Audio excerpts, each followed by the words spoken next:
Bago tayo mag-umpisa sa ating istorya, i-click mo muna ang subscribe button, baka isa ka sa maging maswerteng subscribers ngayong araw dahil namimili tayo ng subscriber na seswertehin at mabibigyan ng regalo. At habang naghihintay ka sa simula ng ating kwento, i-comment mo naman kung taga saan ka at anong oras ka nanonood ngayon. Malay mo, sa simpleng pag-comment mo, ikaw palang mapili at ikaw pala ang susunod na makakatanggap ng biyayang hindi mo inaasahan. Sa isang lumang bahay sa gilid ng Sta Mesa, Maynila, may dalagang tahimik na halos hindi napapansin ng mga taong kasama niya araw-araw. Ang pangalan niya ay Maristela Orense, pero mas kilala siya sa tawag na Tela. 23 taong gulang siya, payat, mahaba ang buhok at laging may bahid ng pagod ang mga mata. Hindi dahil tamad siya, kundi dahil sa loob ng maraming taon, siya ang gumigising ng pinakamaaga at natutulog ng pinakahuli sa bahay ng kanyang tiyahin. Bago pa sumikat ang araw, nakayuko na si Tela sa batya sa likod ng bahay. Kinukusot ang mga damit ni Corazon, Demetrio, Isadora at Miro Villalba. Sa bawat pisil ng basang damit, may kasamang bigat sa dibdib. Hindi naman sariling pamilya niya ang mga ito, pero sila ang natira sa kanya nang mawalan siya ng magulang. Ang ama niyang si Galviro Orense ay dating trabahador sa isang lumang paggawaan ng relo sa Binondo. Hindi ito mayaman, pero kilala sa pagiging masinop, tahimik at mahusay sa pag-aayos ng mga lumang orasan. Kapag gabi, habang nakaupo sila sa maliit na mesa sa kanilang dating bahay, hinahayaan siya nitong tumingin sa loob ng mga relo. "Tela," sabi noon ni Galviro habang hawak ang maliit na piyesa. "Ang relo, parang tao rin. Kapag may isang maliit na bahagi na nasira, titigil ang buong takbo. Pero hindi ibig sabihin wala na itong halaga. Minsan, kailangan lang ng tiyaga para muling gumana." Maliit pa noon si Tela, pero hindi niya nakalimutan ang mga salitang iyon. Kahit noong mawala ang ama niya sa isang landslide habang pauwi mula sa trabaho.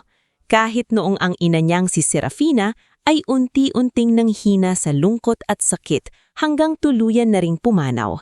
Kahit noong dinala siya ng mga kamag-anak sa bahay ni Corazon Villalba, dala ang pangakong aalagaan siya. Sa una, naniwala si Tela na may bago siyang pamilya, pero mabilis niyang natuklasan na iba ang ibig sabihin ng alaga para kay Corazon. "Tela, bakit hindi pa naluluto ang almusal?" Sigaw ni Corazon mula sa sala. "Aba, 6:00 na! Gusto mo bang mahuli si Isadora sa appointment niya?" Mabilis na pinunas ni Tela ang kamay niya sa lumang tuwalya at tumakbo papasok sa kusina.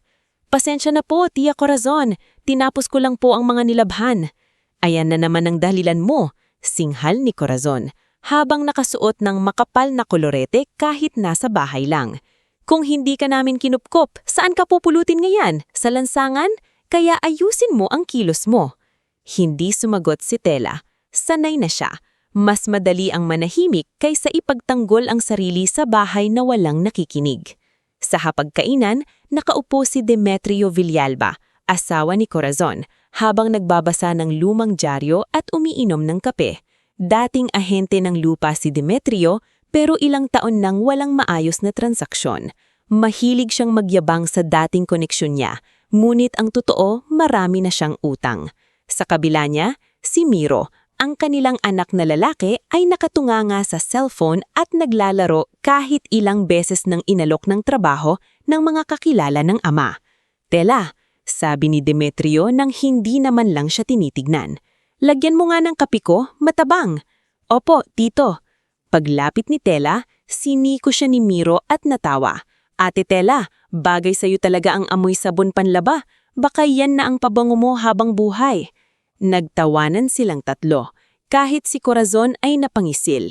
Napayuko si Tela habang hawak ang takure. Sa loob niya, parang may maliit na karayom na paulit-ulit na tumutusok, pero nilunok niya ang sakit. Hindi siya pwedeng umiyak. Kapag umiyak siya, lalo lang siyang pagtatawanan. Sa pagkatapos ng almusal, ipinakuha kay Corazon ang mga lumang kahon sa bodega.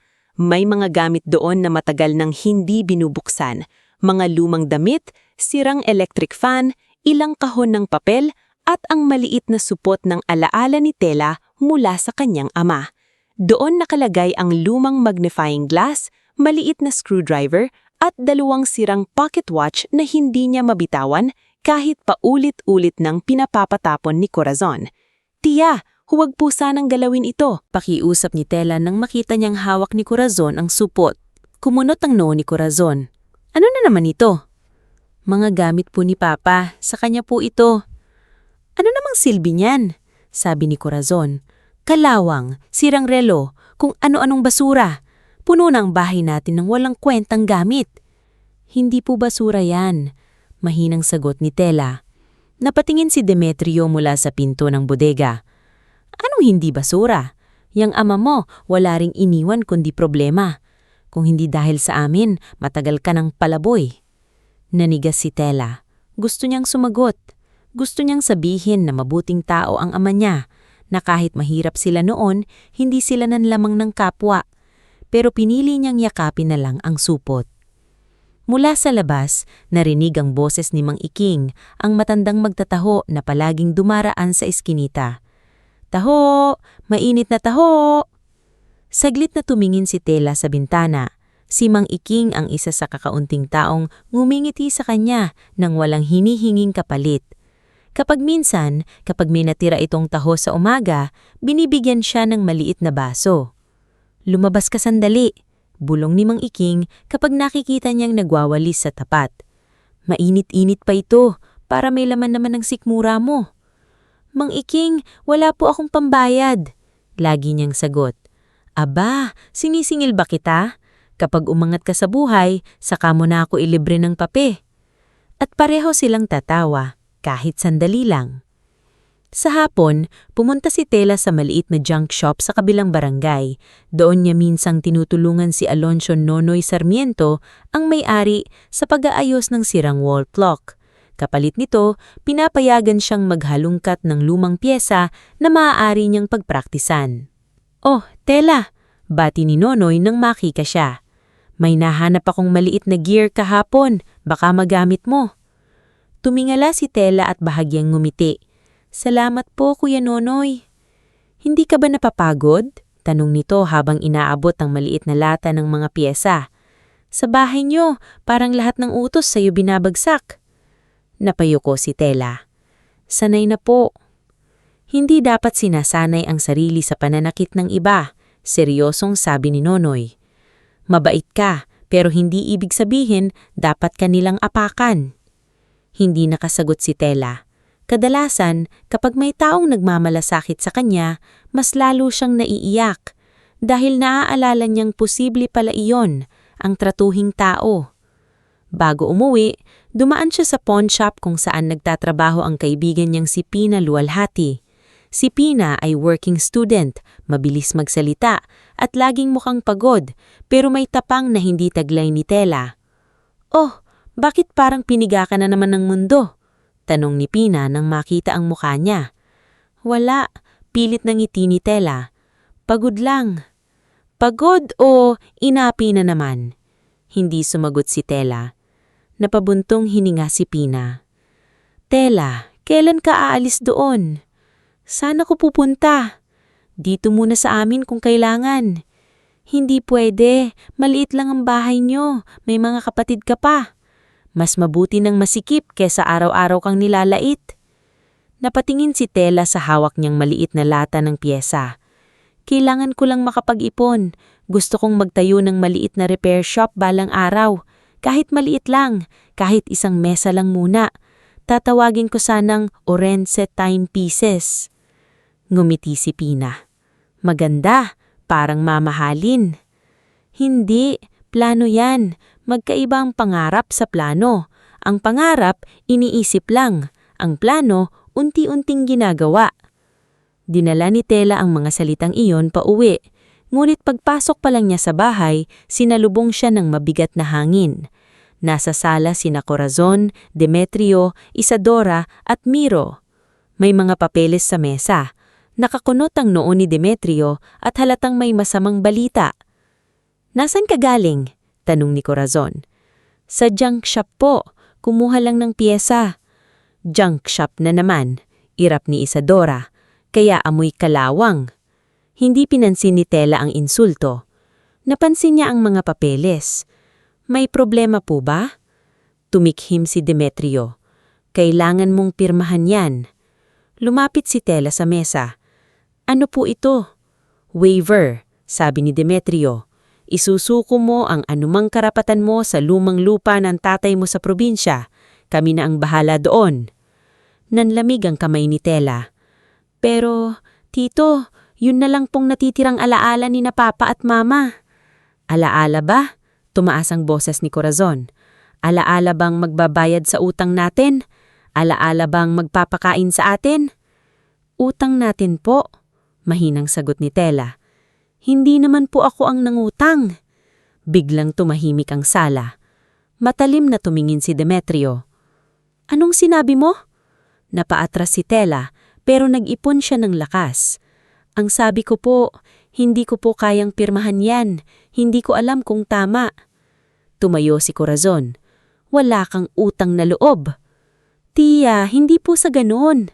Pinakain ka namin, pinatira, pinag-aral hanggang high school. Tapos ngayon, magmamalaki ka sa amin? Sumingit si Miro habang nakangisi. Baka akala niya yayaman siya sa lupang iyon. Ate Tela, tanggapin mo na. Pangkusina ka lang. Tumawa si Isadora. True, baka gusto niyang patayuan ng museum ang mga kalawang niyang relyo. Hindi na nakapigil si Tela. Tumulo ang luha niya pero hindi siya pumirma. Pasensya na po, sabi niya, nanginginig ang boses. Pero hindi ko po isusuko ang lupa ni na Papa. Lumapit si Demetrio at mariing itinukod ang daliri sa mesa. Makinig ka, Maristela. Kung hindi ka pipirma, huwag mong isipin na mananatili kang komportable dito. Komportable? Halos matawa si Tela sa salitang iyon. Anong komportable sa pagtulog sa sahig ng bodega? Anong komportable sa pagkain ng tira? Anong komportable sa araw-araw na panglalait? Pero hindi niya iyon sinadi. Kinuha niya ang supot ng gamit ng kanyang ama mula sa bodega at niyakap iyon sa dibdib. Sa sandaling iyon, habang nakatayo siya sa harap ng pamilyang matagal niyang inaasahang tatanggap sa kanya, may isang tahimik na pangako siyang binitiwan sa sarili. Hindi niya alam kung paano, hindi niya alam kung kailan, pero darating ang araw na hindi na siya matatakot tumunggi. Darating ang araw na hindi na nila siya titignan na parang pabigat. At kung hindi man siya mahalin ng pamilyang ito, matututuhan niyang buuin ang sarili niyang buhay gamit ang mga pirasong itinapon ng iba. Kinabukasan, mas mabigat kaysa dati ang hangin sa bahay niyang mga Villalba. Walang sumisigaw agad pagbangon ni Tela, pero ramdam niyang hindi iyon kapayapaan. Iyon ay katahimikan bago ang panibagong bagyo. Maaga siyang bumangon para magluto ng almusal. Habang hinihiwa niya ang sibuyas, napapatingin siya sa maliit na supot ng gamit ng kanyang ama na itinago niya sa ilalim ng lababo. Buong magdamag niya itong niyakap habang nakahiga sa manipis na banig sa bodega. Hindi siya halos nakatulog dahil sa sinabi ni Demetrio tungkol sa lupa ng kanyang ama. Alam niyang hindi doon matatapos ang pamimilit nila. Kilala niya ang mga ito. Kapag may gusto silang makuha, hindi sila tumitigil hanggat hindi nila napapapayag ang taong mas mahina sa kanila. Pagdating ng 7:00, sabay-sabay na bumaba sina Corazon, Demetrio, Isadora at Miro. Nakabihis ng magara si Isadora, suot ang peking branded na blouse na binili niya sa utang. May hawak siyang cellphone at kinakausap ang sarili sa harap ng kamera. "Good morning, my loves!" sabi niya sa livestream habang nakangiti. "Today, may mini gathering tayo dito sa bahay. Business meeting kuno pero syempre, social pa rin tayo." Sa gilid ng kusina, tahimik na inihahanda ni Tela ang mga plato. Nang napansin siya ni Isadora sa video, bigla nitong itinutok ang kamera sa kanya. "Ayan, kasama natin ang aming household helper/distant relative. Ate Tela, smile ka naman." Napahinto si Tela. "Huwag mo na sana akong isama sa video, Isadora." Suplada?" Tawa si Isadora. "Guys, ganyan siya. Tahimik pero feeling mysterious." "Isadora," singit ni Corazon, "huwag mong pag-aksyahan ng content yan. Baka bumaba engagement mo." Nagtawanan sila. Nilapag ni Tela ang plato sa mesa at pinilit na huwag ipakita ang sakit sa mukha. Hindi na bago ang ganitong pangungutya. Ngunit simula nang tumanggi siya sa papeles ni Demetrio, parang mas lantarang ang paninira nila sa kanya. Para bang kailangang iparamdam sa kanya na wala siyang kapangyarihan sa bahay na iyon. Bandang tanghali, dumating ang ilang kaibigan ni Isadora, sina Crizel, Mona at Danica, pawang mahilig sa magagarang damit at lalakas ang boses. Nasa sala sila, pinag-uusapan ng bagong online business ni Isadora na imported beauty products daw, kahit ang totoo ay galing lamang sa murang supplier at pinapatungan ng malaking halaga. "Tela!" sigaw ni Corazon sa sala. "Dalhin mo rito ang juice at sandwiches! Bilisan mo!" "Opo." Bit-bit ni Tela ang tray habang dahan-dahan naglalakad. Ayaw niyang may matapon. Ngunit pagdating niya sa sala, biglang inunat ni Miro ang paa niya sa dararaanan. Hindi napansin ni Tela. Natapilok siya at natapon ang isang baso ng juice sa bag ni Crizel. "Ay!" sigaw ni Crizel. "Bag ko!" Natigilan si Tela. "Pasensya na po, hindi ko nasaya." Tumawa si Miro habang kunwaring nagulat. "Naku, ang tanga naman!" "Hindi ko po nakita ang paa niyo," mahinang sabi ni Tela. Biglang tumayo si Corazon at lumapit sa kanya. "Sinisisi mo pa ang anak ko?" "Hindi po, tiya. Ang sabi ko lang..." Hindi na niya natapos ang sasabihin. Malakas na sampal ang dumapo sa kanyang pisngi. Sandaling tumahimik ang buong sala. Kahit sina Crizel at Mona ay natigilan. Ngunit si Isadora, sa halip na awatin ng ina, ay biglang itinutok ang cellphone at patagong kinuna ng isena. "Walang kwenta!" mariing nasabi ni Corazon. "Walang simpleng pagsisilbi, hindi mo magawa ng tama." Nanginginig ang labi ni Tela. Ramdam niya ang hapdi sa pisngi at ang mas matinding hapdi sa dibdib.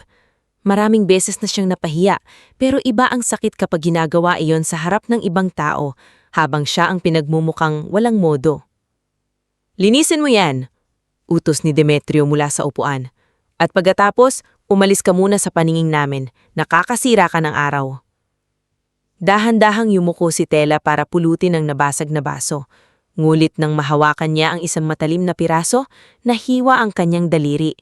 Tumulo ang dugo sa sahig. "Kadiri!" bulong ni Isadora. "Ma, may dugo!"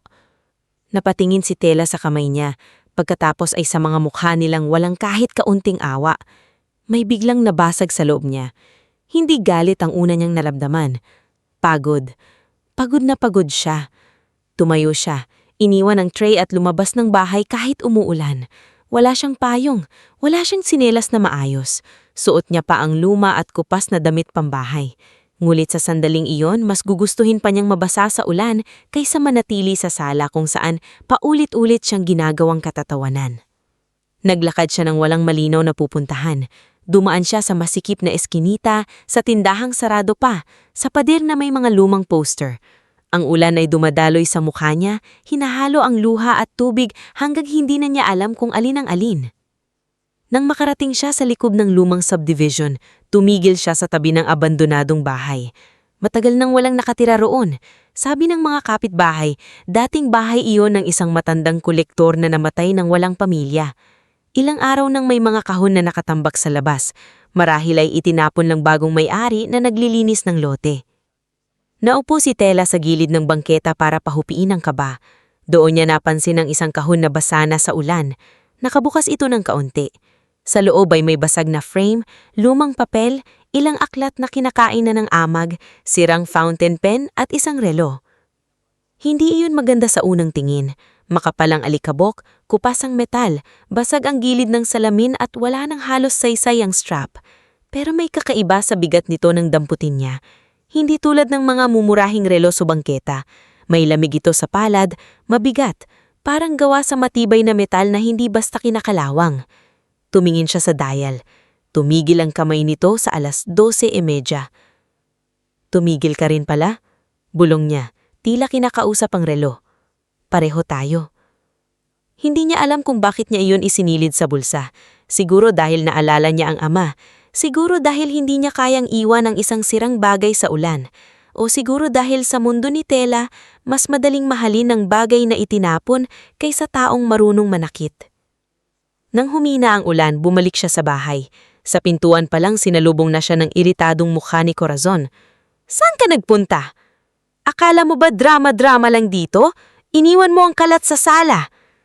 Pasensya na po, sabi ni Tela, basang-basa. Napansin ni Isadora ang nakabukol sa bulsa niya. Ano yan?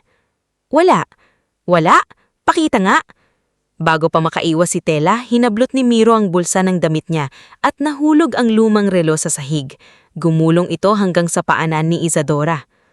Ano ito? Tanong ni Isadora, saka biglang tumawa.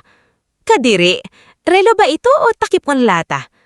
Pinulot ni Miro ang relo gamit ang dalawang daliri na parang may hawak na dumi. Saan mo kinuha? Sa kanal? Sa kahon lang sa labas. Itinapon na siguro pero baka maayos pa. Basura na naman, sigaw ni Corazon. Kaya hindi ka umaasenso-asenso. Kung ano yung basura, dinadala mo sa bahay. Hindi po basura, mariing ni sabi ni Tela, mas malakas kaysa karaniwan. May mekanismo pa ito, baka may halaga kahit maliit. Tumawa ng malakas si Isadora. Narinig niyo ba? May halaga raw. Guys, wait lang. Kinuha niya ang cellphone at binuksan ng kamera. Mga loves, breaking news. Umuwi ang pinsan naming si Tela galing sa basurahan at may dala siyang treasure.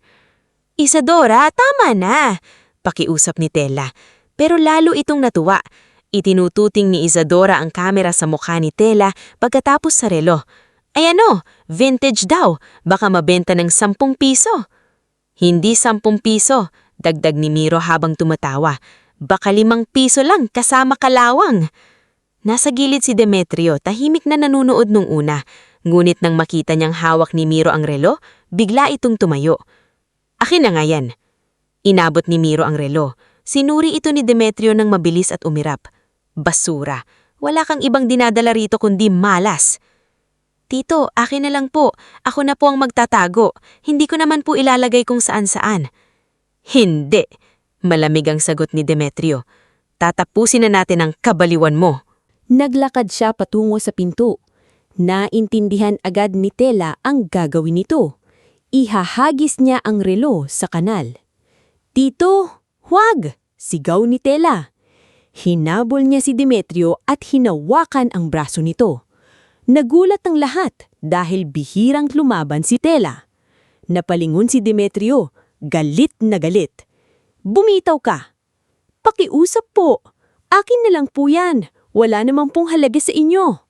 Kung wala namang halaga, bakit ka nagwawala? Singit ni Corazon. Dahil kahit sirang bagay, hindi dapat itapon kung kaya pang ayusin. Nanginginig na sabi ni Tela.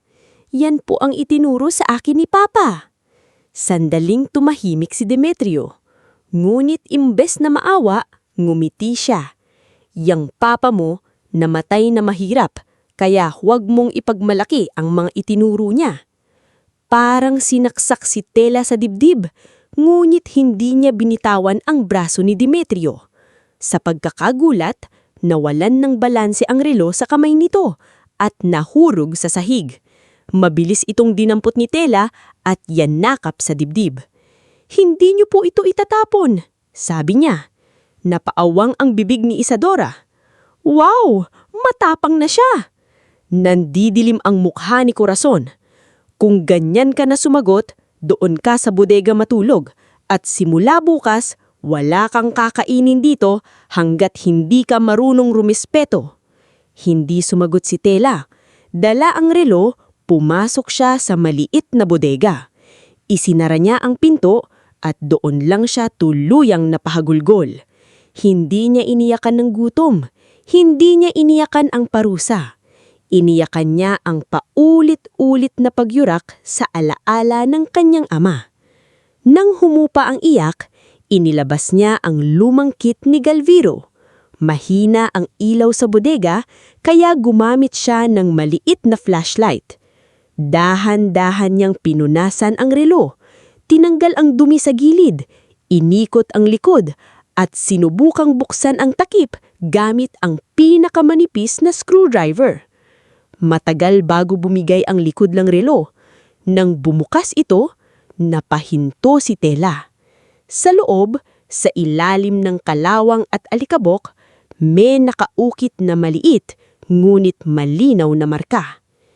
A.V. Monteluz, 1948. Binasa niya iyon ng paulit-ulit. Hindi niya kilala ang pangalan, pero ramdam niyang hindi ordinaryo ang relo. Iba ang tibok ng puso niya. Hindi dahil iniisip niyang yayaman siya, kundi dahil sa unang pagkakataon matapos ang mahabang panahon, parang may bagay na siya lang ang nakakakita ng tunay na halaga. Kinabukasan, kahit mahina ang katawan sa gutom, itinago niya ang relo sa lumang panyo at pumunta kay Pina sa pawn shop.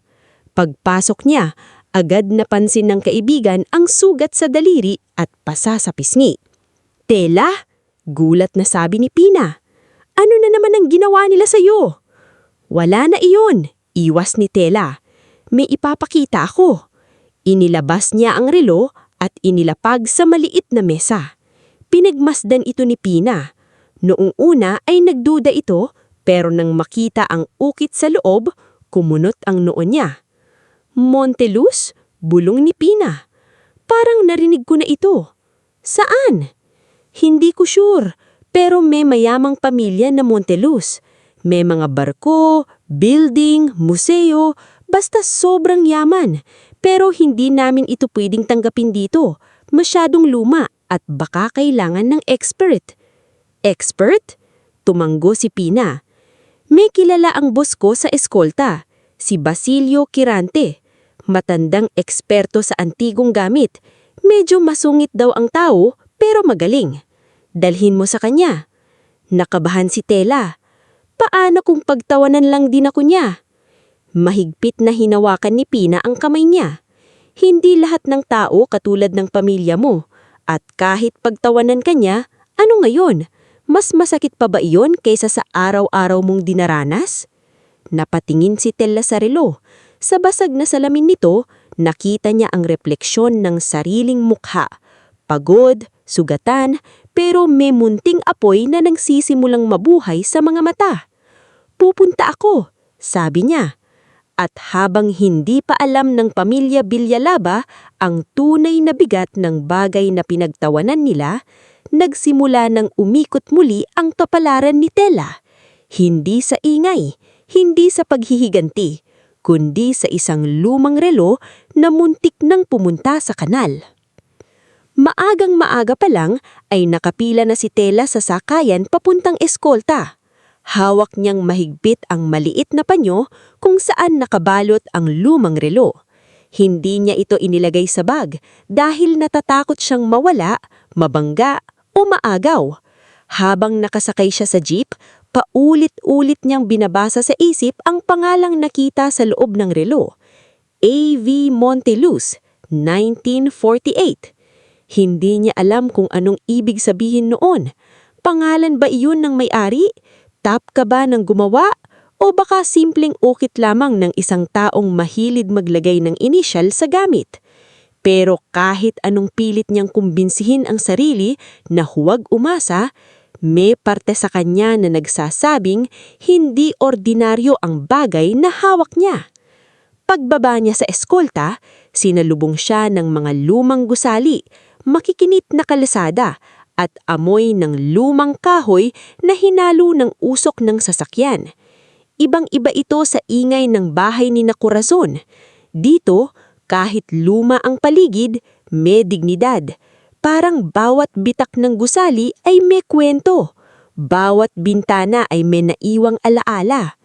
Hinawakan niya ang papel na ibinigay ni Pina. Nakasulat doon ang pangalan ng tindahan, Quirante Antigüedades at Restorasyon. Matagal bago niya nakita ang maliit na pwesto.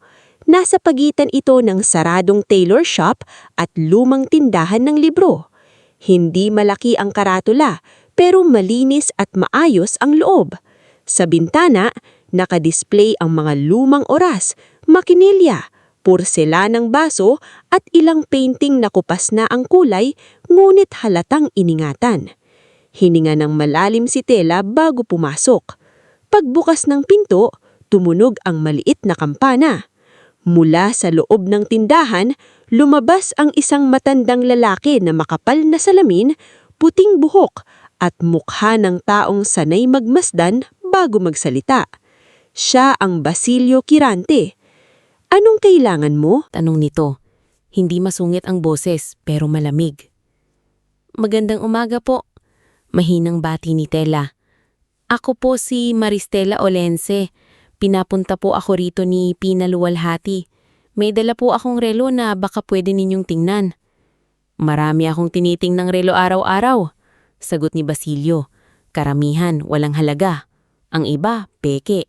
Ang iba naman, kwento lang ang mamahalin. Napahiya si Tela, pero hindi siya umatras. Naiintindihan ko po, pero gusto ko lang po sanang malaman kung ano ito. Hindi ko po inaasahang mahal. Gusto ko lang po malaman kung may pinanggagalingan. Sandaling tumitig si Basilio sa kanya. Marahil napansin nito ang pasa sa pisngi niya, ang sugat sa daliri at ang mahigpit na kapit niya sa panyo. Sige, sabi nito, ilagay mo rito. Dahan-dahang inilapag ni Tela ang relo sa ibabaw ng mesa. Tinanggal niya ang panyo na parang nagbubukas ng mahalagang alaala. Kinuha ni Basilio ang relo gamit ang manipis na guwantes.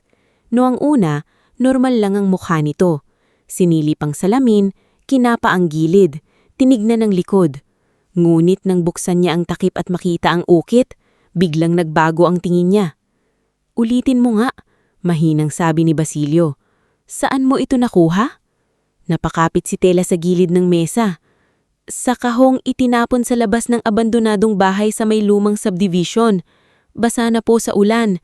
Dinala ko lang po dahil sayang kung masisira. Hinawakan mo ba ang loob nito? Opo, sagot ni Tela. Binuksan ko po kagabi. Nilinis ko lang ng kaunti. Hindi ko po ginalaw ng malalim ang mekanismo. Napansin ko po kasi buhay pa ang tensyon ng spring kahit matagal nang tumigil ang kamay. Napatingin si Basilio sa kanya. Ngayon ay mas seryoso na. Ikaw ang naglinis? Opo, kunti lang po. May nagturo sa'yo. Ang papa ko po, si Galviro Orense. Dati po siyang nagtatrabaho sa paggawaan ng relo sa Binondo. Parang may naalala si Basilio, ngunit hindi pa niya sinabi. Kinuha niya ang magnifying glass at masinsing sinuri ang loob ng relo. Ilang minuto siyang hindi nagsasalita. Sa bawat segundong lumilipas, mas kinakabahan si Tela. Sa isip niya, baka sabihin ng matanda na peke ito. Baka pagtawanan din siya nito gaya ng ginawa ni na Isadora. Baka sabihing nagsayang lang siya ng pamasahe papuntang eskolta. Ngunit nang ibaba ni Basilio ang magnifying glass, hindi pangungutya ang nasa mukha nito, kundi kaba. Anak, sabi niya, mas maluma na ang boses. Alam mo ba kung kaninong marka ito? Umiling si Tela. Hindi po. Ang A.V. Monteluz ay maaaring tumukoy kay Amador Velez Monteluz, isa sa mga pinakamatandang negosyante noong pagkatapos ng digmaan. Hindi lang siya basta mayaman. Isa siyang kolektor, mekaniko at tagapagtatag ng Monteluz Maritime. Napalunok si Tela. Yung Monteluz po na sinabi ni Pina? Oo, at kung ito ang iniisip ko, hindi na itinuloy ni Basilio ang pangungusap. Kinuha niya ang telepono sa mesa at tumawag. Habang naghihintay, naupo si Tela sa kahoy na silya sa gilid ng tindahan. Hindi niya alam kung dapat ba siyang matuwa o matakot. Sa bahay ni Corazon, ang relong iyon ay dahilan ng tawanan. Dito, dahilan ito ng pananahimik. Makalipas ang halos 1 oras, huminto sa harap ng tindahan ng isang itim na sasakyan. Hindi ito maingay, pero ramdam ang bigat ng presensya. Bumukas ang pinto at bumaba ang isang matandang lalaki na nakasuot ng simpleng abong barong. May baston, ngulit tuwid pa rin ang tindig. May kasama siyang 2 tao, isang babaeng abogado na may dalang folder at isang lalaking mukhang pribadong security. Ito si Don Aurelio Velez Monteluz. Hindi siya mukhang kontrabidang mayaman. Wala siyang makapal na alhasan, wala ring yabang sa kilos. Ngunit sa mga mata niya, may lungkot na parang matagal nang nakatira doon. Basilio, sabi niya pagpasok. Saan? Tahimik na itinuro ni Basilio ang relo sa mesa. Lumapit si Don Aurelio. Nang makita niya ang relo, parang biglang nawala ang lakas ng tuhod niya. Kailangan pa siyang alalayan ng babaeng abogado. Senyor, nag-aalalang tanong nito. Hindi siya sumagot. Dahan-dahan niyang hinawakan ng relo. At sa unang pagkakataon, nakita ni Tela ang isang bilyonaryong nanginginig ang kamay hindi dahil sa galit, kundi dahil sa alaala. Sa wakas, bulong ni Don Aurelio. Ama! Napatingin si Tela kay Basilio, hindi alam ang gagawin. Umupo si Don Aurelio sa silya at ilang sandaling tinitig lamang ang relo. Pagkatapos, tumingin siya sa Tela. Ikaw ang nakita nito? Opo, sagot ni Tela halos pabulong. Pero hindi ko po ninakaw. Nasa basura po ito. Itinapon na po. Kung sa inyo po ito, ibabalik ko po. Natigilan ang lahat sa sinabi niya kahit si Basilio ay napatingin. Hindi mo alam ang halaga nito, sabi ng babaeng abogado. Hindi po, sagot ni Tela. Pero kung gamit po ito ng pamilya ninyo, dapat po mapunta sa inyo. Matagal na tumitig si Don Aurelio sa kanya. Ano ang pangalan mo? Maristela Orense po. Tela na lang po ang tawag sa akin. Orense? Ulit ni Don Aurelio.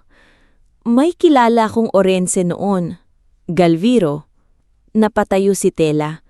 Papa ko po iyon. Parang may panibagong pinto ng alaala na bumukas sa mukha ng matanda. Ama mo ang batang mekanikong tumulong sa lumang paggawaan sa Binondo. Narinig ko ang pangalan niya mula sa mga lumang tala ng pamilya. Hindi ko alam kung nasaan na siya. Patay na po siya, sagot ni Tela. Biglang bumigat ang lalamunan. Matagal na po. Pumikit sandali si Don Aurelio. Ikinalulungkot ko. Hindi sanay si Tela na may mayamang taong humihingi ng paumanhin sa kanya ng ganoon kasimple at ganoon katotoo. Ipinakuha ni Don Aurelio kay Basilio ang mga maliliit na gamit para buksan ang loob ng dial. May lihim palang compartment sa ilalim nito. Sobrang nipis at hindi makikita ng ordinaryong marunong lang magbukas ng relo. Nang maingat nilang maangat ang bahaging iyon, may lumitaw na maliit na rolyo ng lumang microfilm at kapirasong papel na halos madurog na sa tanda. Nanginginig na binasa ni Don Aurelio ang ilang salitang nakasulat doon. Para kay Aurelio, kung sakaling hindi ako makabalik. Naupo siya. Tumahimik ang buong tindahan. Ipinaliwanag niya kay Tela na mahigit 40 taon na nang hinahanap ang relong iyon. Pag-aari iyon ng kanyang ama, si Amador Velez Monteluce, na nawala noong panahon ng matinding alitan sa negosyo. Maraming nagsabing aksidente ang nangyari rito, pero naniwala si Don Aurelio na may pagtataksil na naganap. Nasa loob ng relo ang mga ebidensyang makapagpapatunay kung sino ang nagnakaw ng dokumento, lupa at bahagi ng kumpanyang pinaghirapan ng kanilang pamilya. Maraming peke ang dumating sa akin. Maraming nanloko. May mga nagdala ng kopya, may mga humingi ng pera kapalit ng kasinungalingan. Pero ito, hinaplos niya ang relo. Ito ang tunay. Kung gayon po, kunin niyo na po. Mas kailangan niyo po yan kaysa sa akin. Umiling si Don Aurelio. Hindi ko kukunin ng libre ang bagay na nagbalik sa akin ng sagot na hinihintay ko halos buong buhay ko. Nagtinginan sina Basilio at ang abogado. Senyor, maingat na sabi ng abogado, maaari nating pag-usapan ng halaga. 500 milyon. Putol ni Don Aurelio. Parang tumigil ang oras. Hindi agad naintindihan ni Tela ang narinig niya. Akala niya mali lang ang dinig niya. 500,000? 5 milyon? Ngunit nang makita niya ang seryosong mukha ni Don Aurelio, nanginig ang kanyang mga kamay. Po? Halos walang boses na tanong niya. 500 milyon, ulit ni Don Aurelio. Bilang bayad sa relong ito, sa katapatan mo at sa pagbabalik ng katotohanang matagal nang itinago. Gagawin natin ito ng legal. May kontrata, may buwis, may proteksyon ka. Napaatras si Tela. Hindi ko po kayang tanggapin yan. Sobra po. Sobra? Malungkot na nangumiti ang matanda. Anak, may mga bagay na hindi kayang tapatan ng pera. Pero ang pera ang kaya kong ibigay para hindi ka na muling yurakan ng mundong hindi marunong kumilala ng halaga. Tumulo ang luha ni Tela, hindi dahil sa tuwa lamang, kundi dahil sa bigat ng nangyayari. Kagabi, tinawag siyang reyna ng basura. Ngayon, may taong nag-aalok sa kanya ng halagang hindi niya kayang isipin. Kinahapunan, inayos ng abogado ni Don Aurelio ang mga papeles. Hindi minadali ang proseso. Ipinaliwanag kay Tela bawat dokumento, bawat pirma, bawat kondisyon. Pinayuhan din siya ni Basilio na kumuha ng sarili niyang abogado, ngulit pansamantala, tiniyak ni Don Aurelio na walang mangyayaring pananamantala. Nang natapos ang unang kasunduan, binigyan siya ng opisyal na resibo, contact details at pansamantalang seguridad habang inaayos ang transfer ng bayad. Bago siya umalis, sinabi ni Don Aurelio, "Maristela, hindi aksidente na ikaw ang nakahanap nito. May utang ang pamilya ko sa isang Orense noon. Mukhang panahon na malaman natin kung gaano kalalim ang koneksyon ng mga ama natin." Hindi alam ni Tela ang isasagot. Yumuko na lang siya at tahimik na nagpasalamat. Kinabukasan, hindi pa niya lubos na naiintindihan ang lahat. Kumalat na ang balita. May lumabas na artikulo online tungkol sa matagal nang nawawalang relo ng pamilyang Monteluce na natagpuan ng isang dalaga sa Maynila. Hindi binanggit agad ang buong detalye, pero may larawan si Don Aurelio na kasama si Basilio at si Tela, hawak ang relo sa loob ng tindahan. Sa bahay ni Corazon, kasalukuyang nagkakape ang pamilya nang makita ni Isadora ang post sa cellphone niya. "No way," bulon niya. "Ano na naman yan?" tanong ni Miro. Namumutla si Isadora. Ipinakita niya ang screen. Si Tela ang nasa larawan. Ang relong pinagtawanan nila ang nasa gitna at sa headline nakasulat ang halagang hindi nila kayang paniwalaan. 500 milyon? Nanginig na basa ni Corazon. Nabitawan ni Demetrio ang kutsara. Ang lalaking muntik nang maghagis ng relo sa kanal ay naupo ng mabigat, parang biglang nawalan ng hangin. "Hindi maaari," sabi niya. "Hindi maaari, pero maaari." At habang sila ay natutulala sa inggit at panghihinayang, si Tela ay nasa maliit na silid na inupa niya malapit sa simbahan, tahimik na nakaupo sa gilid ng kama. Hindi muna siya bumili ng magarang damit, hindi muna siya kumain sa mamahaling restoran. Ang una niyang ginawa ay hawakan ng lumang litrato ng kanyang mga magulang at umiyak ng walang takot. Kinabukasan, binayaran niya ang matagal ng balanse sa ospital ng kanyang ina, ang utang na taon-taon niyang dinadala sa konsensya kahit hindi naman siya ang may kasalanan. Nagpadala rin siya ng gamot para kay Mang Iking, na ilang linggo nang sumasakit ang tuhod pero ayaw magpatingin dahil mahal ang doktor. Pumunta siya kay Pina at niyakap ito ng mahigpit. "Pina," umiyak na sabi ni Tela, "totoo pala. Hindi pala ako nababaliw." Napaluha rin si Pina. "Sabi ko sa'yo, hindi basura ang dala mo." Ngunit bago pa tuluyang gumaan ang puso ni Tela, dumating ang panibagong unos. Kinagabihan, habang nasa inuupahan niyang silid, nakatanggap siya ng tawag mula kay Corazon. Hindi niya sinagot. Sumunod si Miro, sumunod si Isadora, pagkatapos may kumatok sa pinto. Pagbukas niya, naroon si Demetrio, hawak ang makapal na envelope at nakangiti ng pilit. "Tela," sabi nito, malambing ang tono na ngayon lang niyang narinig. "Mag-usap tayo, pamilya tayo, hindi ba?" Hindi sumagot si Tela. Inilabas ni Demetrio ang ilang papel na may dokumento rito na nagpapatunay na may malaking utang ang tatay mo bago siya namatay, kaya bilang kabayaran, may karapatan kami sa kalahati ng natanggap mo. Nanlamig ang buong katawan ni Tela, ngulit bago pa siya tuluyang matakot, naalala niya ang mukha ni Don Aurelio, ang payo ni Basilio at ang boses ng ama niyang nagsasabing kahit sirang relo ay maaaring gumana muli kapag hindi sinukuan. Tiningnan niya si Demetrio sa mata. Sa unang pagkakataon, hindi siya yumuko. "Kung totoo po yan, sa abogado niyo na lang po idaan. Hindi na po ako pipirma sa kahit anong papel na hindi ko naiintindihan." Nawala ang peking ngiti ni Demetrio. At sa gabing iyon, habang nasa likod niya ang maliik na sulid na simula pa lamang ng bago niyang buhay, alam ni Tela na ang perang dumating ay hindi katapusan ng hirap. Simula iyon ng mas malaking laban para sa katotohanan ng kanyang ama, para sa lupang pilit inaagaw sa kanya, at para sa dignidad na matagal nang ninakaw ng pamilyang minsan niyang tinawag na tahanan. Hindi agad nakatulog si Tela matapos umalis si Demetrio sa inuupahan niyang silid. Nakaupo lang siya sa gilid ng kama, hawak ang kopya ng calling card na ibinigay ng abogado ni Don Aurelio. Sa labas ng maliit na bintana, tahimik na ang iskinita.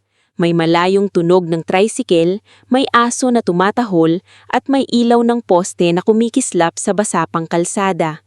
Ngunit sa loob ng dibdib ni Tela, parang may bagyong hindi matapos-tapos. Noon, kapag may dala si Demetrio na papel, nanginginig na siya agad. Noon, sapat na ang matalim na tingin ni Corazon para mapayuko siya. Pero ngayon, kahit takot pa rin siya, may kakaibang lakas na pumipigil sa kanyang bumalik sa dating sarili. Hindi na siyang batang basta nalang pipirma dahil sinigawan. Hindi na siyang dalagang matatakot dahil tinawag na walang utang na loob. Kinabukasan, maaga siyang pumunta sa opisina ni Attorney Solmera Kahukom, ang abogadang nirekomenda ni Basilio. Hindi marangya ang opisina nito, pero malinis, tahimik at puno ng makakapal na folder. Ang attorney ay isang babaeng nasa edad 40, maikli ang buhok, matalas ang mata at may boses na kalmado pero hindi kayang baliin. "Maris Tela Orense?" tanong nito nang pumasok si Tela.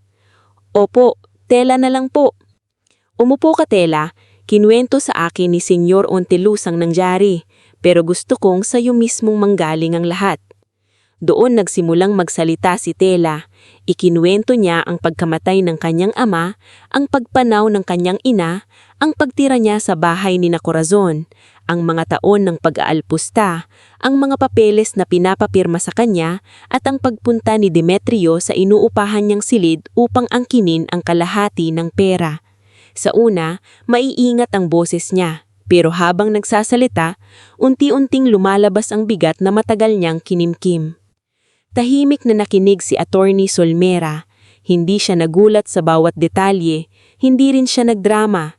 Pero sa bawat isinusulat niya, alam ni Tela na may taong seryosong tumitingin sa sakit niya bilang ebidensya, hindi bilang kaartisan. Una, huwag kang pipirma sa kahit ano mula sa kanila. Pangalawa, lahat ng tawag, mensahe at pagpunta nila sa iyo, itatala natin. Pangatlo, hahanapin natin ang orihinal na titulo ng lupa ng ama mo at anumang dokumentong ginamit nila para angkinin iyon. "Natatakot po ako." Aminado ni Tela. "Baka baliktarin nila ako." "Tatakutin ka nila," sagot ni Attorney Solmera. "Pero iba ang takot sa pagkatalo. Ang takot, nararamdaman. Ang pagkatalo, pinipili kapag sumuko ka." Natahimik si Tela. Parang may kamay na marahang nagtulak sa kanyang tumayo. Mula sa opisina ng abogado, nagtungo siya sa Kirante Antigüedades. Naroon si Basilio, nakaupo sa likod ng lumong mesa, may inaayas na pocket watch. Pagpasok ni Tela, itinaas nito ang tingin. "Mukhang hindi ka natulog," sabi ni Basilio. "Hindi nga po." "Maganda. Ibig sabihin, gising ka sa realidad." Bahagya itong ngumiti. "Handa ka na bang matuto ng seryoso?" Nagulat si Tela. "Matututo po? Kung gusto mong itayo ang Orense timepieces na sinasabi mo, hindi sapat na marunong kang magbukas ng relo. Kailangan mong matutunan ang restoration, authentication, history at negosyo. Kung hindi, maraming mananamantala sa iyo. Mas maraming buhaya kapag naamoy nilang may pera ka." Dahan-dahang ngumiti si Tela. "Gusto ko po, pero hindi ko alam kung saan magsisimula." "Sa oras," sabi ni Basilio. "Kung marunong kang gumalang sa oras, matututo ka sa relo." Mula noon, nagsimula ang bagong araw-araw ni Tela. Hindi na siya gumigising para maghanda ng almusal ng mga taong nangaalipusta sa kanya. Gumigising siya upang ayusin ang sariling buhay. Sa umaga, pumupunta siya kay Attorney Solmera para magbigay ng dokumento at impormasyon. Sa hakon, nag-aaral siya kay Basilio kung paano maglinis ng dial nang hindi binubura ang kasaysayan nito, kung paano tukuyin ang peke sa tunay, kung paano hawakan ang lumang pyesa ng may paggalang. Hindi rin siya napasilaw sa perang dumating. Sa halip na bumili ng mansyon, umupa muna siya ng mas maayos na apartment na malapit sa simbahan at palengke. Maliit lang ito, pero may sariling kusina, malinis na banyo at bintanang may tanaw sa puno ng akasya. Sa unang gabi niya roon, umiyak siya habang nagluluto ng simpleng lugaw. Hindi dahil malungkot siya, kundi dahil sa wakas, walang sisigaw sa kanya habang kumakain siya. Ilang linggo ang limipas, binisita niya si Pina sa pawn shop. "Resign ka na," biglang sabi ni Tela. "Ha? Baliw ka ba?" "Hindi, kailangan ko ng mapagkakatiwalaan. Magtatayo ako ng maliit na workshop. Ikaw ang gusto kong manager." "Teka, Tela," natatawang kinakabahan si Pina. "Ako? Manager? Hanggang resibo at sanglalang alam ko." "Marunong kang makipag-usap sa tao, marunong kang kumilatis kung sino ang nanloloko, at higit sa lahat, hindi mo ako pinagtawanan nung lahat sila pinagtawanan ako." Napatulala si Pina. Ilang sandali bago siya nakapagsalita. "Hindi ako sanay na may nagtitiwala sa akin ng ganyan. Pareho tayo, kaya sabay tayong masanay." Sa tulong ni Basilio, nakahanap si Tela ng maliit na pwesto sa eskolta, hindi kalayuan sa antigong tindahan. Sira ang kisami, kupas ang pintura at kalawangin ng rolling door. Pero nang makita ito ni Tela, hindi basura ang nakita niya. Nakita niya ang isang simula. Dumating si Mang Iking sa unang araw ng paglilinis, dala ng 2 pitchel ng taho at isang lumang walis. "Naku apo, parang kailangan nito ng dasal at pintura." Natawa si Tela. "Kaya nga po kayo nandito, Mang Iking. Kayo ang magbubukas ng unang taho blessing. Kung libre ang taho, blessing talaga yan." Kasama ni rin nila si Pina, si Basilio na kunwari ay masungit pero siya ang nagdala ng pinakamaayos na toolbox, at isang binatilyong si Juniper Talastas. Anak si Jupe ng dating nangangalakal sa lugar, payat, mahiyain at laging nakayuko. Pero nang nakita ni Tela na marunong itong maghiwalay ng metal scraps na ang mabilis at maingat, inalok niya itong maging apprentice. "Ako po?" tanong ni Jupe, halos hindi makapaniwala. "Ako rin noon, pero may kamay kang maingat. Matuturuan ng isip, mas mahirap turuan ng kamay na walang tiyaga." Unti-unting nabuo ang Orense Horology House. Hindi ito marangya. May kahoy na mesa, maliit na glass cabinet, shelves ng pyesa at karatulang pinagawa ni Tela gamit ang simpleng letra. Orense Horology House, Restoration and Repair. Sa ilalim, may maliit na linya na isinulat niya mismo. Ang oras na akala mong nawala, maari pang maibalik. Ngulit habang tumataas ang buhay ni Tela, lalong gumugulo ang mundo ng mga Villalba. Sa bahay ni Corazon, wala nang tawa. Hindi na rin gaanong nagla-live si Yasdora. Matapos kumalat ang video na minsan niyang ipinost kung saan pinagtatawanan niya si Tela at ang relo niya, maraming ang bumatikos sa kanya. May mga dating followers na nagkomento ng, "Kaya pala peke ang bait mo," o "Pinagtawanan mo ang basura, ikaw pala ang ugaling basura." Nawala ang ilang sponsors niya. May ilan pang nag-cancel ng orders. "Kasalanan mo ito," sigaw ni Corazon isang gabi kay Yasdora. "Kung hindi mo kinunan, hindi tayo mapapahiya." "Ako pa?" Singal ni Isadora. "Kayo ang nanampal. Kayo ang nagpahiya." "Tumahimik kayong dalawa," sigaw ni Demetrio. "Ang kailangan natin, makalapit ulit kay Tela. Hindi tayo mananalo kung puro away." Kaya nagsimula ang kanilang pagpapanggap. Una, nagpadala si Corazon ng mensahe kay Tela.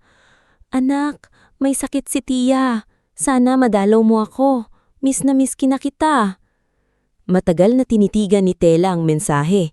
Noon, baka tumakbo agad siya pabalik. Pero ngayon, ipinakita niya ito kay Ate Solmera. "May sakit po kaya talaga siya?" "Titingnan natin, pero huwag kang pupunta ng mag-isa." Sumunod, nag-upload si Isadora ng public apology video. Nasa harap siya ng kamera, walang masyadong makeup, may luha sa gilid ng mata. Gusto ko lang humingi ng sorry sa pinsan kong si Tela. Bata pa kami, may mga pagkakamali na rin ako. Sana mapatawad niya ako. Family is family. Pinanood iyon ni Pina sa workshop at napailing. Family is family raw. Nasaan ang family noong pinapatulog ka sa bodega? Tahimik si Tela habang inaayos ang maliit na relyo na mesa. Hindi ko alam kung sincere siya. Alam mo, sabi ni Pina, hindi lahat ng umiiyak sa kamera nagsisisi. Minsan, nalulugi lang. Hindi nagtagal, dumating naman si Miro sa workshop. Naka-polo shirt ito, nakasuklay ng maayos, at may dalang resume. Ate Tela, sabi niya, pilit ang ngiti. Baka kailangan mo ng security dito. Ako na lang, para family ang nagbabantay. Mula sa likod ng counter, tinaasan siya ng kilay ni Pina. Security? Ikaw nga ang kailangang bantayan.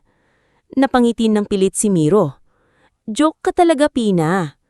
Lumabas si Tela mula sa work table. Hindi siya galit, pero hindi rin siya malambot. Miro, hindi kita pwedeng tanggapin. Bakit? Dahil sa dati. Ate, bata pa ako noon. 25 ka na, at noong tinapilok mo ako sa sala, hindi ka bata. Noong pinagtawanan mo akong duguan ng kamay, hindi ka bata. Napahiya si Miro. Grabe ka naman, pamilya mo pa rin kami. Kung pamilya tayo, bakit ngayon ka lang nag-apply kung kailan may pera na ako? Walang naisagot si Miro. Umalis siyang namumula ang mukha. Ngunit bago siya tuluyang makalayo, napansin ni Jupe na may tinangka itong kunan ng litrato sa mesa ni Pina. Mga papel mula sa abogado. Ma'am Tela, kanina po parang kinukunan niya yung folder. Mula noon, nagpalagay si Tela ng simpleng CCTV at lock sa cabinet ng dokumento. Hindi dahil gusto niyang maghingati, kundi dahil natututo na siyang protektahan ang sarili. Samantala, mas lumalalim naman ang koneksyon ng lumang relyo sa kasaysayan ng kanyang ama. Isang hapon, dumating si Don Aurelio sa workshop kasama ang lumang kahon ng dokumento mula sa Monteluz Archive. May nakita kami, sabi niya kay Tela. Inilapag niya ang lumang talaan ng mga trabahador. Naroon ang pangalan ni Galviro Orense. Hindi lang pala siya basta relyohero. Noong kabataan nito, tumulong siya sa pagtatago ng ilang dokumento ni Amador Monteluz nang nagkaroon ng pagtataksil sa loob ng kumpanya. May nakasaad na tumanggap si Galviro ng sobre mula kay Amador at kapalit noon ay ipinangako ng Monteluz family na poprotektahan ng lupang minana ng pamilyang Orense. Kung ganito po, sabi ni Ate Solmera nang makita ang kopya, malaking bagay ito. Maaaring ang lupang pinipilit ang kinini Demetrio ay konektado sa lumang kasong ito. Nagpatuloy ang investigasyon. Nakahanap si Ate Solmera ng lumang deed of sale na ginamit anuman ni Demetrio para mapasakamay ng Villalba ang ilang karapatan sa lupa. Ngunit nang ipasuri ang pirma, lumabas na malaki ang posibilidad na peke ito. Mas lalo pang lumakas ang kaso nang mahanap nila si Romualda Singson, dating kapitbahay ni Galviro sa probinsya, na ngayon ay nasa isang maliit na bahay sa Laguna. Apo, ang ama mo, hindi pipirma sa ganung papel. Mahal niya ang lupang iyon. Sabi niya noon, para iyon sa anak niya. Napaiyak si Tela. Bakit walang sinasabi sa akin? Dahil bata ka pa at dahil ang mga taong ganid, mabilis kumilos kapag ang naiwang pamilya ay mahina. Sa bawat dokumentong lumalabas, sa bawat testigong nagsasalita, unti-unting nabubuo ang larawang matagal nang itinago. Hindi lang siya inapi ng mga Villalba, maaaring matagal na rin silang pinagkakakitaan ang pag-iisa niya. Dumating ang araw na naghain si Ate Solmera ng kaso laban kina Demetrio at Corazon, falsification, coercion at unlawful claim sa ari-arian ng pamilyang Orense. Nang natanggap ng mga Villalba ang notice, nagwala si Corazon. Walang utang na ugnat, pinalaki natin siya. Ngunit si Demetrio ay tahimik. Sa unang pagkakataon, nakita sa mukha niya ang takot na dati niyang ipinaramdam kay Tela. Bago ang unang pagdinig, isang hapon na malakas ang ulan, dumating si Corazon sa Orense Horology House. Walang make-up, basang-basa ang laylayan ng damit. Pagpasok niya, napatingin sina Pina at Jupe, handang humarang. "Ano po ang kailangan niyo?" Mahinang tanong ni Pina. "Si Tela," sabi ni Corazon. "Kailangan kong makausap si Tela." Luwabas si Tela mula sa likod. Tumigil siya ilang akbang mula sa tiyahin. "Tiya," sa halip na sumigaw, biglang lumuhod si Corazon sa gitna ng workshop. Nagulat ang lahat, maging si Tela ay hindi nakagalaw. "Anak," umiiyak na sabi ni Corazon, "patawarin mo kami. Maawa ka. Ayokong makulong. Ayokong mawala lahat sa amin." Napatingin si Tela sa babaeng minsang nanampal sa kanya, minsang nagpatulog sa kanya sa bodega, minsang tumawag sa kanyang walang silbi. Ngayon, nakaluhod ito sa sahig ng workshop na itinayo niya mula sa mga pirasong minsang tinawag nilang basura. Masakit, hindi dahil naaawa siya agad, kundi dahil may maliit na bahagi ng batang Tela sa loob niya ang gusto pa ring marinig na mahal siya nito, kahit alam niyang baka takot nang ang dahilan ng pagluha. Dahan-dahang lumapit si Tela. Hindi niya hinawakan si Corazon. Hindi rin niya ito niyakap. "Tiya," sabi niya, mababa ngunit malinaw ang boses. "Kung totoo ang pagsisisi ninyo, sabihin ninyo ang totoo sa korte. Hindi sa akin, hindi dito, sa harap ng batas." Nahagulhul si Corazon. "Pamilya mo kami." Matagal na tumingin si Tela sa kanya bago sumagot.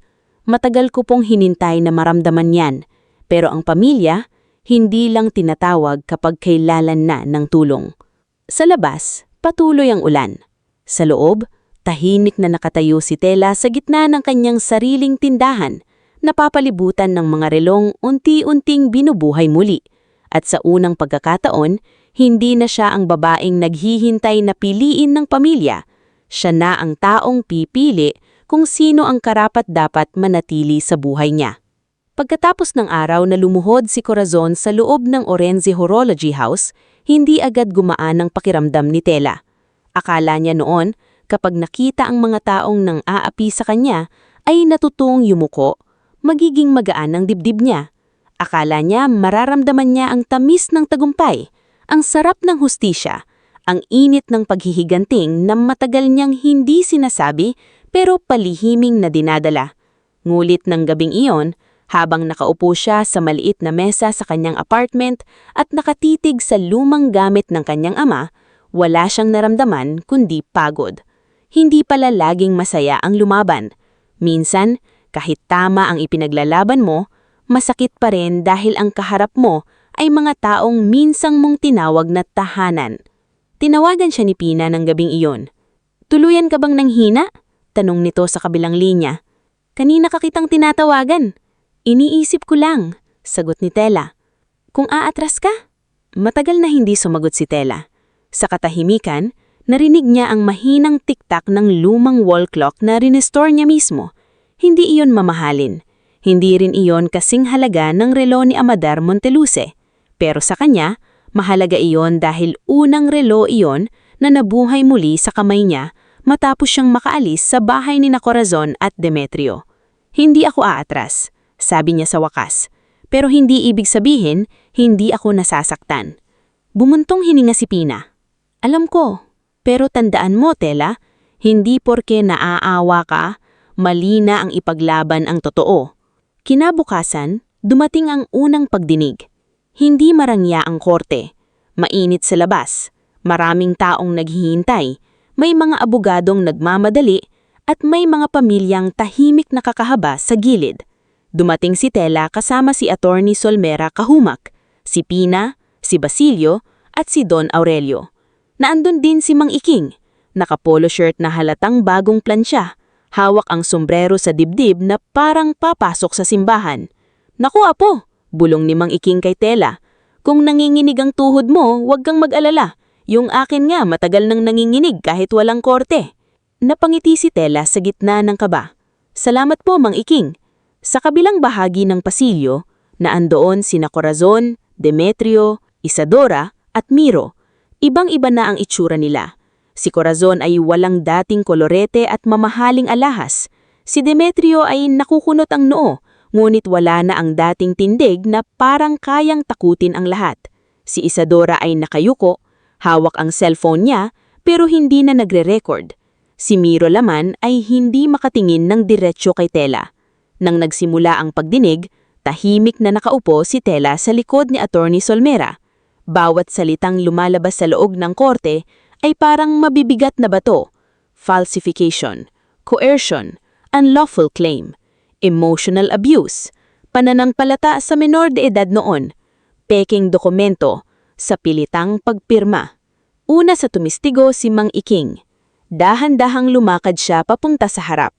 Nang tanungin siya ng abogado kung kilala niya si Maristela Orenze, tumanggo siya agad. Kilala ko po si Tela simula noong bata pa siya. Tahimik na bata yan. Kahit gutom, hindi humihingi. Kahit pagod, hindi nagrereklamo. Maraming beses kong nakita sa labas ng bahay, umiiyak habang nagwawalis o naglalaba. Minsan basang-basa siya sa ulan dahil pinalabas daw siya. Napayuko si Tela. Ayaw niyang marinig ulit ang mga iyon, pero alam niyang kailangan. Totoo po bang binibigyan ninyo siya minsan ng pagkain? Tanong ni Attorney Solmera. Opo, taho lang naman po, pero minsan po ramdam kong iyon pa lang ang unang laman ng tiyan niya. Sa kabilang upuan, hindi kumibo si Corazon, ngulit nakita ni Tela ang pagyuko nito. Sumunod na tumistigo si Pina. Ipinakita nito ang mga mensahe ni Tela noong mga panahong pinipilit siyang papirmahin sa waiver. Ipinakita rin ang video ni Isadora, ang video kung saan pinagtatawanan nila si Tela dahil sa lumang relo. Nang ipalabas iyon sa maliit na screen ng korte, bumalik sa dibdib ni Tela ang hapdi ng araw na iyon. Sa video, maririnig ang tawa ni Isadora. Mga loves, breaking news! Umuwi ang pinsan naming si Tela galing sa basurahan at may dala siyang treasure. Narinig din ang tawa ni Miro, ang insulto ni Corazon, ang boses ni Demetrio na nagsasabing basura ang dala niya. Napapikit si Tela. Hindi niya tiningnan ang pamilya Villalba. Hindi dahil takot siya, kundi dahil sapat na ang marinig niya ang katotohanan. Hindi na niya kailangang makita ang hiya sa mukha nila para malaman na nangyari iyon. Pagkatapos ni Pina, tumayo si Basilio Quirante. Ipinaliwanag niya kung paano dinala ni Tela ang relo sa kanyang tindahan, kung paano niya nakita ang ukit na A.V. Monteluz, 1948, at kung paano niya kinilala ang halaga nito. Sa larangan ng restorasyon, sabi ni Basilio, mahalaga hindi lamang ang bagay, kundi kung paano ito natagpuan, hinawakan, at iningatan. Kung itinapon iyon sa kanal gaya ng balak ng iba, maaring tuluyan nang nawala ang ebidensyang nagbalik ng katotohanan sa pamilyang Monteluz. Si Maristela ang nagligtas sa relong iyon. Nang marinig iyon ni Tela, unti-unting uminit ang kanyang dibdib, hindi dahil sa papuri, kundi dahil sa wakas may taong nagsasabi sa harap ng batas na hindi basura ang nakita niya, hindi siya baliw, na may saysay ang kanyang tiyaga. Ngunit ang pinakamabigat na testimonya ay mula kay Romualdas Singson, ang matandang kapitbahay ni Galviro sa probinsya. Inalayayan pa siya papasok sa korte. Mahina na ang tuhod nito, pero matatag ang boses ng magsalita. Si Galviro Orense po ay mabuting tao, sabi ni Romualda. Noong nabubuhay pa siya, paulit-ulit niyang sinasabi na ang maliit na lupang iyon ay para kay Tela. Nakita ko rin minsan na dumating si Demetrio sa bahay nila. May dala siyang papel. May sakit noon si Galviro. Nang tumanggi siyang pumirma, nagalit si Demetrio. Ilang araw pagkatapos, may kumalat na balitang naibenta raw ang lupa. Hindi po ako naniwala. Hindi magagawa iyon ni Galviro sa anak niya. Pinakita ni Attorney Solmera ang pagsusuri ng handwriting expert. Malinaw ang posibilidad na peke ang pirma sa deed of sale.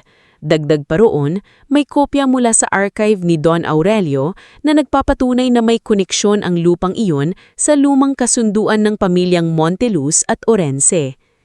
Nang si Demetrio naman ang tinawag, pilit pa rin niyang pinaninindigan na lehitimo ang papeles. Tinulungan namin yung batang yan. Pinatira, pinakain. Kung hindi dahil sa amin, saan pupulutin yan? Tumayo si Attorney Solmera. Ang pagpapatira ba sa isang ulila ay nagbibigay ng karapatan para kunin ang minana niya? Hindi nakasagot si Demetrio. Ang pagpapakain po ba ay sapat na dahilan para pilitin siyang pumirma sa dokumentong hindi niya naiintindihan? Muling tumahimik si Demetrio. Doon unti-unting gumuho ang pader ng kasinungalingan. Hindi naging madali o mabilis ang kaso. Umabot ito ng ilang buwan. May mga pagdinig na nauudlot, may mga gabing umiiyak si Tela ng pagod, may mga araw na gusto na lang niyang kalimutan ng lahat at mamuhay ng tahimik. Ngulit lagi siyang pinapaalalahanan ni Don Aurelio. Ang oras, Maristela, hindi lamang para sa paghihintay. Minsan para rin ito sa paniningil, hindi paghihingganti, paniningil ng katotohanan. Sa huli, lumabas ang desisyon. Hindi agad nakulong ang buong pamilya Villalba, ngunit naharap sina Demetrio at Corazon sa mabibigat na kaso. Na-freeze ang ilang ari-arian nila habang iniimbestigahan ang pinagmulan ng mga dokumento. Napawalang bisa ang peking deed of sale at ibinalik sa pangalan ni Tela ang lupang minana niya sa kanyang ama. Inatasan din silang magbayad ng danyo, gawama't hindi yon ang pinakamahalaga kay Tela. Nang marinig niya ang desisyon, hindi siya tumalon sa tuwa, hindi siya pumalakpak. Umupo lamang siya at huminga ng malalim. Parang may mabigat na kadena sa dibdib niyang unti-unting nalaglag. Si Asadora ay nawalan ng karamihan sa sponsors niya. Maraming tumalikod sa kanya nang lumabas ang buong katotohanan. Ilang buwan siyang nawala sa social media. Si Miro naman ay napilitang maghanap ng tunay na trabaho. Hindi dahil nagbago agad siya, kundi dahil wala na siyang mahuhutot sa pamilya. Si Corazon ay nanahimik at si Demetrio, ang dating lalaking kayang patahimikin si Tela sa isang titig, ay natutong yumuko sa harap ng batas. Matapos ang kaso, dinala ni Tela ang abo ng kanyang mga magulang sa maliit na puntod sa probinsya. Matagal na niyang gustong ipaayos iyon, ngulit noon ay wala siyang pera. Ngayon, pinagawa niya ito ng simple pero maayos. Puting bato, maliit na halaman sa gilid at nakaukit ang pangalan ni Galviro at Serafina Orense. Kasama niya sina Pina, Mang Iking, Jupe, Basilio, Attorney Solmera at Don Aurelio. Tahimik silang makatayo habang nagsisindi si Tela ng kandila. Pa, bulong ni Tela habang nakaluhod sa harap ng puntod. Nahanap ko na po ang daan pabalik sa pangalan natin. Hindi ko po alam kung proud kayo sa akin pero ginawa ko po ang kaya ko. Hinaplos niya ang bato kung saan nakaukit ang pangalan ng ama. Ma, dagdag niya, bayad na po ang ospital. Wala na po akong kailangang ikahiya. Wala na po akong kailangang pasaning utang na hindi ko naman ginawa. Umiiyak si Pina sa likod niya. Si Mang Iking ay paulit-ulit na pinupunasan ng mata gamit ang panyo. Si Don Aurelio naman ay tahimik lamang, ngunit sa kanyang mukha ay may kapayapaang matagal na ring hinintay. Lumipas ang 3 taon. Ang Orense Horology House ay hindi na lamang maliit na workshop. Lumaki ito ng dahan-dahan, hindi biglaan.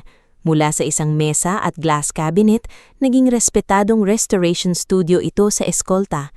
Dumarating ang mga kolektor, museo at pamilyang may lumang relong nais ipaayos. Hindi tinanggap ni Tela ang lahat ng trabaho. Pinipili niya ang mga proyektong may kwento, may kasaysayan at may pagkakataong maibalik ang alaala ng isang pamilya. Si Pina ay nakapagtapos ng business management sa gabi at ngayon ay opisyal ng operations manager. Mas matapang pa rin siyang magsalita kaysa kay Tela, kaya damalas siyang humaharap sa kliyenteng abusado ang tawad.